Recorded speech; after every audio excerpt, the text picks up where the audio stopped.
Hello friends, if you want to know more about Lalkitab and Vasta, then subscribe our channel and press the bell icon for watching the latest video.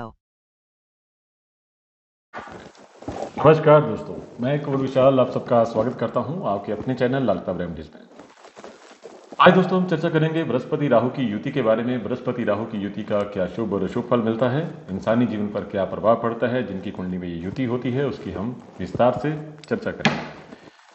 सबसे पहले दोस्तों, बृहस्पति राहु की युति को समझने से पहले हमें कुछ कॉन्सेप्ट हैं, यदि वो समझ लेते हैं तो आपको इस युति को समझने में बहुत ही आसानी होगी।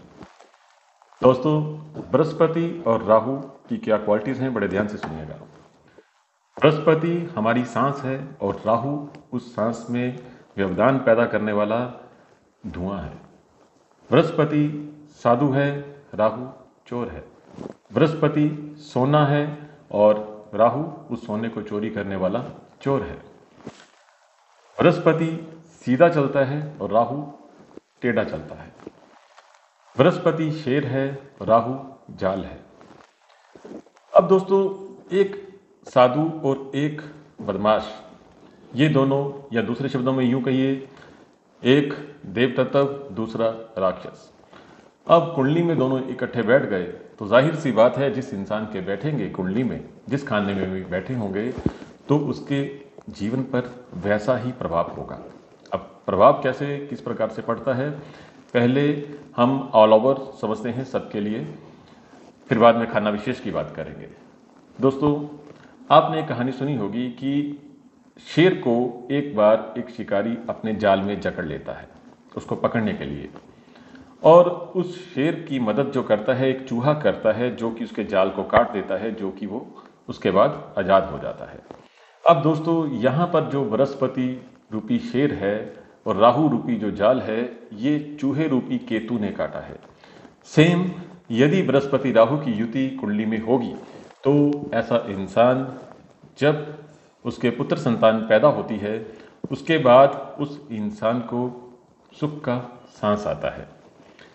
बृहस्पति राहु की कुंडली वाले में अमूमन ये देखने में आता है, जब तक पुत्र संतान नहीं होती तब तक उसे लाइफ में काफ़ी ज़्यादा ऑब्स्टेकल्स देखनी पड़ती हैं। बृहस्पति राहु की युति की एक और क्वालिटी है दोस्तों, ऐसे इंसान की किस्मत हमेशा दो रंगी होती है। राजा के घर भी पैदा होगा तो फकीर, और फकीर के घर भी पैदा होगा तो राजा। यानी कहने का मतलब, ऊपर से नीचे और नीचे से ऊपर, ये चक्कर उसका जीवन में एक बार तो जरूर चलता है। अब बात करते हैं नेक हालत की, इसकी क्या निशानी है। दोस्तों, जब कुंडली में बृहस्पति राहु इकट्ठे होंगे और नेक हालत में होंगे तो ऐसे इंसान की निशानी होती है कि उसे अपने जीवन में अपनी रोजी रोटी के लिए कोई खास मेहनत नहीं करनी पड़ती। उसे खुद ब खुद ही रोजी रोटी का कोई ना कोई जरिया मुहैया हो जाता है, यदि वो नेक हालत में है। ऐसे व्यक्ति ज़्यादा मेहनत के आदी नहीं होते, बैठे बैठाए इन्हें सब कुछ मिल जाता है। आराम की कहिए या हराम की, यानी किसी न किसी प्रकार से ऐसे इंसान के पास रोजी रोटी पहुंच ही जाती है। ये इसकी नेक हालत की निशानी है। अब बात करते हैं खाना वाइज, किस खाने में किस युति का क्या फल मिलता है। दोस्तों, यदि खाना नंबर 1 में बृहस्पति राहु की युति होगी तो ऐसे व्यक्ति धनवान होते हैं। यदि धनवान नहीं भी हुए, चाहे मिडिल ही हुए, मगर ऐसे इंसान की एक खासियत होती है कि ये दानवीर होते हैं, धर्म करने वाले होते हैं, लोगों का मदद करने वाले होते हैं, और जितनी ज़्यादा लोगों की हेल्प करते जाते हैं उतने ज़्यादा जीवन में ऊपर उठते जाते हैं। ये बृहस्पति राहु की खंड नंबर 1 का फल है। सेम बृहस्पति राहु जब खंड नंबर 2 में भी होते हैं तो ऐसे शख्स आमिर होते हैं, धन धान्य की तरफ से कोई इन्हें प्रॉब्लम नहीं आती। यदि खुदा न खास्ता यदि इनके पास धन की दिक्कत आ भी गई तो भी ये गद्दी नशीन साधु की तरह ही होंगे। यानी कहने का मतलब, तब भी इनके पास इतना सरमाया होता है कि आराम से बैठ के खा सकते हैं। बस शर्त यहाँ पर एक होती है कि अपनी जवानी के समय में इन्होंने हराम का माल ना खाया हो, चोरी चकारी, लोगों का गला काट कर अपना जेब, अपनी तिजोरी ना भरी हो। खाना नंबर 3 में यदि बृहस्पति राहु होंगे तो ऐसे इंसान आंख की होशियारी से धन कमाएंगे, बहादुर होंगे और दिलदार होंगे। यहाँ पर भी इस युति का फल जो है शुभ ही मिलता है, मगर यहाँ पर इसका कुछ हद तक फल जो होता है इंसान के केतु पर भी निर्भर करता है।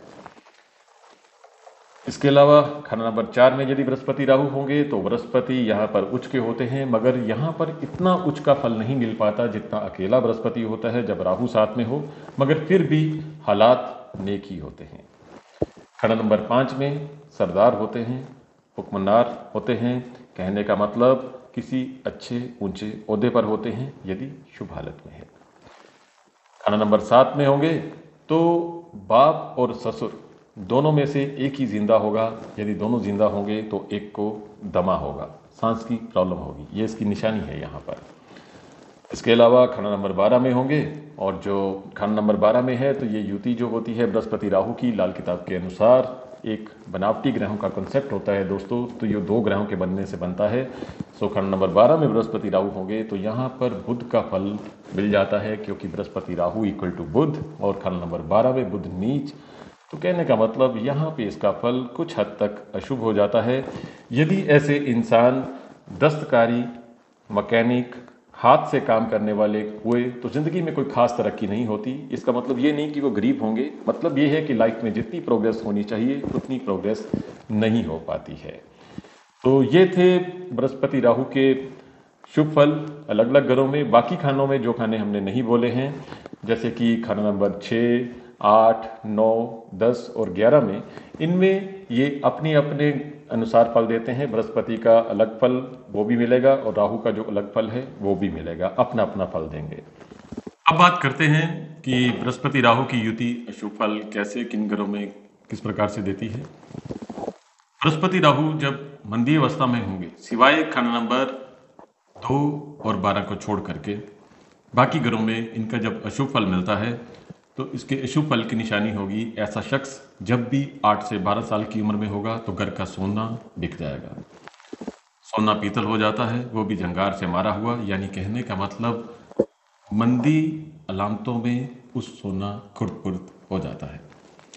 12 से 16 साल की अवस्था में पिता पर संकट आता है, पिता को जिस्मानी तकलीफें आती हैं, और जब ऐसा शख्स 42 साल की उम्र में पहुंचता है तो सोना चोरी हो जाता है या बिक जाता है।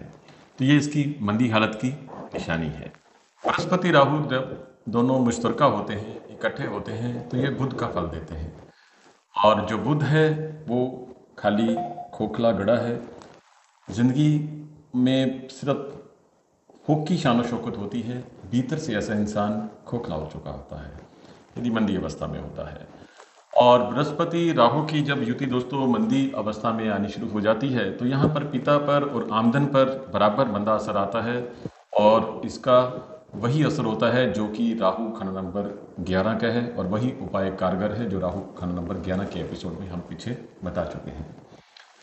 इसके अलावा यदि बृहस्पति राहु कुंडली में मंदी अवस्था में आ चुके हैं तो ऐसे व्यक्ति की किस्मत का हाल जो मंदा होता है उसकी तुलना एक ऐसे साधु से की गई है जो कि किसी समय बहुत ही धनवान था, और जिस समय उसे सवारी वाले हाथी सल्यूट करते थे, झुककर सलाम करते थे, मगर जब वही साधु की किस्मत का मंदा दौर शुरू हुआ तो उसी साधु की कुटिया में वो हाथी घुस गया और उसकी कुटिया को तहस नहस कर दिया, और वही साधु अब उसी हाथी की लीद को उठाकर अपना गुजारा कर रहा है, अपनी साफ सफाई कर रहा है, और किस्मत इतनी मंदी है कि रात की नींद तक हराम है, सुख का सांस वो शायद ही ले पाए।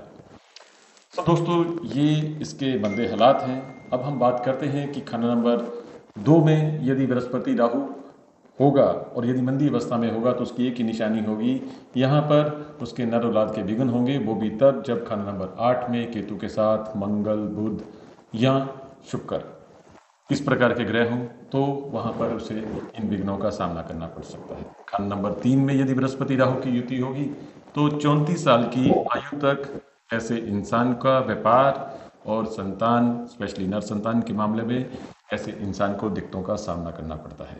खाना नंबर 5 में वही मंदा असर है जो खाना नंबर 5 के राहु में बताया हुआ है, यानी संतान की तरफ से ही परेशानी आती है।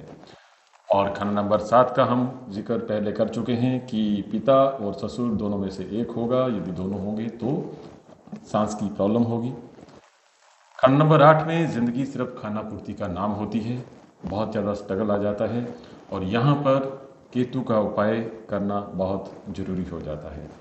अब दोस्तों हम बृहस्पति राहु की युति का उपाय बताते हैं। यदि आप इस प्रॉब्लम को फेस कर रहे हैं, बृहस्पति राहु की युति है कुंडली में और इस प्रकार की प्रॉब्लम फेस कर रहे हैं, तो यहाँ पर 2-3 उपाय हैं, बड़े ध्यान से सुनिएगा। पहला उपाय है कि अपने जिस्म पर सोना जरूर पहन के रखें और केसर का तिलक जरूर लगाएं। सिगरेट ना पिएं, यदि सिगरेट पीने के एडिक्टेड हैं तो कम से कम चांदी की पाइप में पिएं। इसके अलावा एक उपाय और है जो कि आप करेंगे, आपको जरूर रिलीफ मिलेगा।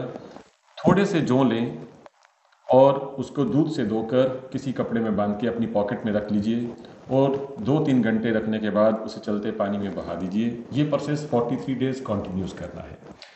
इस उपाय को करने के बाद आपको डेफिनेटली रिलीफ मिलेगा। दोस्तों इस प्रकार की और भी जानकारी हम आपसे शेयर करते रहेंगे। हमसे जुड़े रहिएगा, खुश रहिए, आबाद रहिए।